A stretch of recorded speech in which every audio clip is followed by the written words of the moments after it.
ಆಹಾ, ಹಬ್ಬ ಅಂದರೆ ಹಬ್ಬ.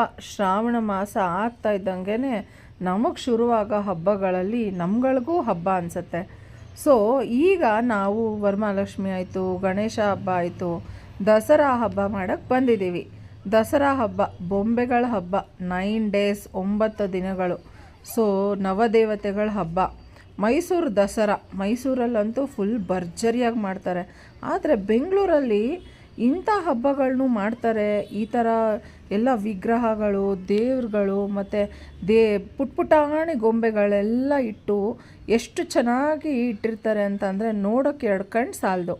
ತುಂಬ ಚೆನ್ನಾಗಿದೆ. Welcome to Satika studio. So ಈಗ ದಸರಾ ಹಬ್ಬದ್ದು ವಿಶೇಷತೆ ಏನಂತ ಅಂದರೆ ಮಹಿಷಾಸುರ, ಚಾಮುಂಡಿ ಬೆಟ್ಟ, ಈ ಮೈಸೂರಲ್ಲಿರೋ ಲೈಟಿಂಗ್ಸು ಮತ್ತು ಸಂಹಾರ ಮಾಡಿರೋದು, ಬೇಜಾನ್ ಕತೆಗಳಿದೆ. ಒಂದೊಂದು ಕತೆಗಳಿಗೂ ಒಂದೊಂದು ಅದರದ್ದು ಹಿಂದಿಂದು ಏನು ಸಾರಾಂಶ ಇರುತ್ತೆ. ಸೊ ನಾವು ಅದನ್ನೆಲ್ಲ ತಿಳ್ಕೊಬೇಕು ಅಂತಂದರೆ ವಿ ಹ್ಯಾವ್ ಟು ಸ್ಟಾರ್ಟ್ ಹಿಂದಿಂದು ಪುಸ್ತಕಗಳನ್ನ ಅಥವಾ ಬುಕ್ಗಳನ್ನ ಓದಿ ನೋಡಿ ನಾವು ಹೇಳಬೇಕು. ಓಕೆ, ಈಗ ಬಂದು ನಾನು ಗಾಂಧಿ ಬಜಾರಲ್ಲಿ ಹೋಗಿದ್ದೆ. ಅಲ್ಲಿ ಈ ಬೊಂಬೆಗಳನ್ನ ಜೋಡಿಸಿದ್ರು ಗಾಂಧಿ ಬಜಾರ್ ಸರ್ಕಲಲ್ಲಿ. ತುಂಬ ಅಂದರೆ ತುಂಬ ಚೆನ್ನಾಗಿತ್ತು. ಒಂದಕ್ಕೊಂದು ಚೆನ್ನಾಗಿತ್ತು.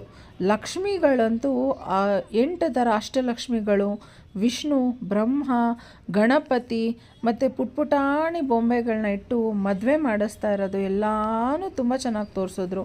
ನನಗೆ ಅದು ವಿಡಿಯೋ ಮಾಡಿ ಯಾಕೆ ನಾನು ನನ್ನ ಬ್ಲಾಗಲ್ಲಿ ಅಪ್ಲೋಡ್ ಮಾಡಬಾರ್ದು, ಸಾಟಿಕಾ ಕಮ್ಯುನಿಟಿಲಿ ಅಪ್ಲೋಡ್ ಮಾಡಬಾರ್ದು. ಸೊ ಇದು ಒಂದು ಸಣ್ಣ ವಿಡಿಯೋ, ಬಟ್ ತುಂಬ ಚೆನ್ನಾಗಿ ಅನಿಸ್ತು. ಈ ಬಣ್ಣದ ಬೊಂಬೆ ನೋಡಿ ತುಂಬ ಖುಷಿ ಆಯಿತು ಮನಸ್ಸಿಗೆ. ಸೊ ಇನ್ನೊಂದೇನೆಂದರೆ, ನಾವು ದಸರಾ ಹಬ್ಬನ ಮುಂಚೆಯಿಂದ ಪಾಲಿಸ್ಕೊಂಬಂದಿರೋದು. ಒಬ್ಬೊಬ್ರಿಗೆ ಟೈಮ್ ಇರಲ್ಲ, ಒಬ್ಬೊಬ್ರಿಗೆ ಟೈಮ್ ಇರುತ್ತೆ. ಹಬ್ಬ ಮಾಡೋದಕ್ಕೆ ಅವ್ರಿಗೆ ತುಂಬ ಇಂಟ್ರೆಸ್ಟ್ ಇರುತ್ತೆ, ಆದರೆ ಅವರಿಗೆ ಹೆಲ್ಪಿಂಗ್ ಯಾರೂ ಇರೋದಿಲ್ಲ. ಏನಂದರೆ ಬೊಂಬೆಗಳನ್ನ ಇಟ್ಟು ಮನೆಯಲ್ಲಿ 9 ದಿನ ಹಬ್ಬ ಮಾಡೋದೇ ಒಂದು ದೊಡ್ಡ ನಮಗೆ ಹಬ್ಬದ ಥರ. ಮಕ್ಕಳಿಗಂತೂ ಇನ್ನು ಕೇಳೋದೇ ಬೇಡ. ದಸರಾ ರಜಾ ಅಂತ ಅಂದರೆ ಸಾಕು, ನಾವು ಹೋಗ್ತೀವಿ ಅಜ್ಜಿ ಮನೆಗೆ ಅಂತ ಇರ್ತಾರೆ. So happy Dasara to everyone. ನವರಾತ್ರಿಯ ಶುಭಾಶಯಗಳು. Thank you.